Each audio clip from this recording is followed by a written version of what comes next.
जी कामं बऱ्यापैकी पूर्ण झालेली नव्हती, अपूर्ण होती असं म्हणता येणार नाही, म्हणून नाही, पण खूप वेगानं मला तिथं काम करावं लागलं आणि निवडणुकीची सगळी कामं आता आमची 100% आणि मतदार जागृतीच्या अनुषंगानं अनेक कार्यक्रम आपण जिल्हाभरामध्ये घेतलेत. याच्यामध्ये खूप नाविन्यपूर्ण कामं आपण केलेली आहेत.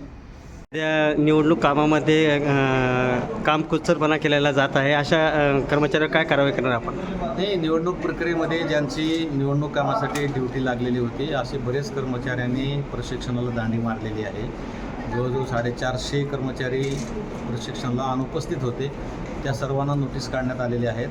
त्यांनी दिलेले अर्ज, त्याच्यासोबत दिलेली मेडिकल सर्टिफिकेट तपासून बघण्याचं काम सुरू आहे आणि या सर्व कर्मचाऱ्यांना वॉर्निंग देऊन परत गुरुवारी त्यांनी त्यांच्या AROकडे हजर व्हावं ड्युटीवर, असं आम्ही वॉर्निंग त्यांना देतो आहोत. त्या दिवशी पण ते जर हजर नाही झाले तर त्यांच्यावर सर्व कायद्याअंतर्गत जेवढे काही कलमं आहेत त्या कलमाअंतर्गत आम्ही त्यांच्यावर कारवाई करणार आहोत.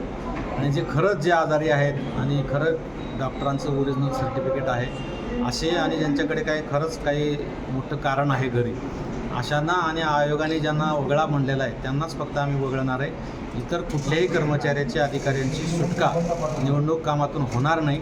त्यामुळं त्या सर्व अधिकारी कर्मचाऱ्यांनी याची नोंद घ्यावी आणि गुरुवारी आपापल्या AROकडे त्यांनी तात्काळ जॉईन व्हावं, अन्यथा कारवाईला सामोरं जावं.